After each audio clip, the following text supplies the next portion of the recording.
হ্যাঁ বন্ধুরা, আমরা একটা ফলো আপ কেসে আসলাম। এই ফলো আপটা হলো লাইলি বেগম, 70 ঊর্ধ্ব বয়স।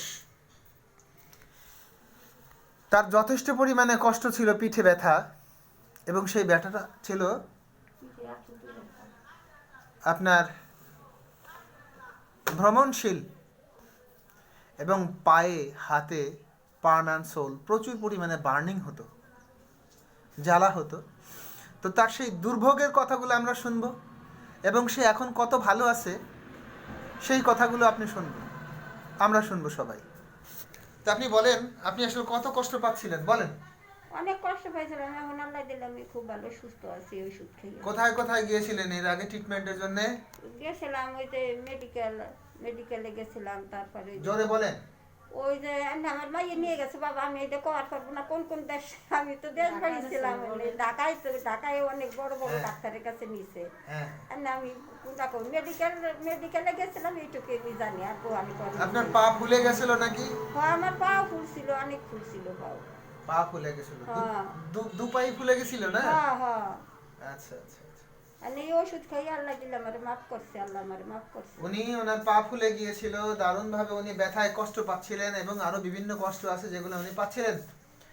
উনি এখানে, আপনি যখন এখানে প্রথম এলেন, এখান থেকে কতদিন ওষুধ খাওয়ার পরে আপনি মোটামুটি সুস্থ হয়ে গেলেন বলুন তো? 1 বছর। 1 বছর উনি টানা ট্রিটমেন্ট করলেন। আমরা অনেক সময় মনে করি যে আসলে একবার এনে খেয়েছি আর যাব না, বিষয়টা এরকম না। কারণ উনি যে ওষুধগুলো খেয়েছিলেন এর অনেকটা সাইড ইফেক্ট আছে। সেই সাইড ইফেক্টগুলো কাটিয়ে উঠতে, এরপরে সেই ওষুধের কাজ আবার করতে, এটা যথেষ্ট সময়ের প্রয়োজন অনেক সময় হতে পারে। এই জন্য আমাদেরকে সময় দিতে হবে ডাক্তারকে, ধৈর্য হারা হলে চলবে না। এখন আপনি সবকিছু মিলায় কেমন আছেন বলেন? হ্যাঁ, আল্লাহ আমারে ভালো রাখছে, খুব ভালো আছি, সুস্থ আছি এখন। আমাদের চাওয়ার আসলে আর কিছুই নাই। একটা মানুষ এতটা কষ্টে যখন বলে যে হ্যাঁ এখন আমি খুব ভালো আছি আল্লাহর রহমতে, এখন আপনি এই হোমিওপ্যাথি ছাড়া তো আর কোনো ওষুধ খাচ্ছেন না? আর কিছু খাইনি, এই হোমিও খাই। আর কিছু খাচ্ছেন না তো? না, আমি এলোপ্যাথিক ওষুধ, এই ঠান্ডা জ্বর হয়েছে, এটা না খাওয়া খাই। ধন্যবাদ আপনাকে। এই না খাওয়া খাই নাই, তার কারণ এই ঠান্ডার জন্য আমি ওষুধ নিতে আইছি, তার কাছেই যাবো। আমরা আমরা কি মেডিসিন দিয়েছিলাম, কেন দিয়েছিলাম দেখেন। আমরা দিয়েছিলাম মেডোরিনাম 50 মিলিসিমেল অফ পটেন্সি। কেন দিয়েছিলাম সেই কারণগুলো এখানে দেওয়া আছে। জ্বালা ছিল প্রচুর পরিমাণে, দুশ্চিন্তা খুব করতো, লবণ উনি খুব খেত, গরমে খুব অসন্তুষ্ট প্রকাশ করতো, পিপাসা ছিল এবং ঘাম ছিল।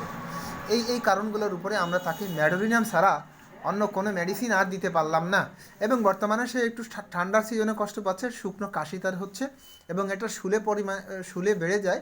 সেই জন্য আমরা সিম্পল একটা মেডিসিন তাকে দিয়ে দেবো। সেজন্যই উনি আজকে আসছেন, তাই ওনার ফলো আপটা আজকে নেওয়া হলো। ধন্যবাদ সবাইকে।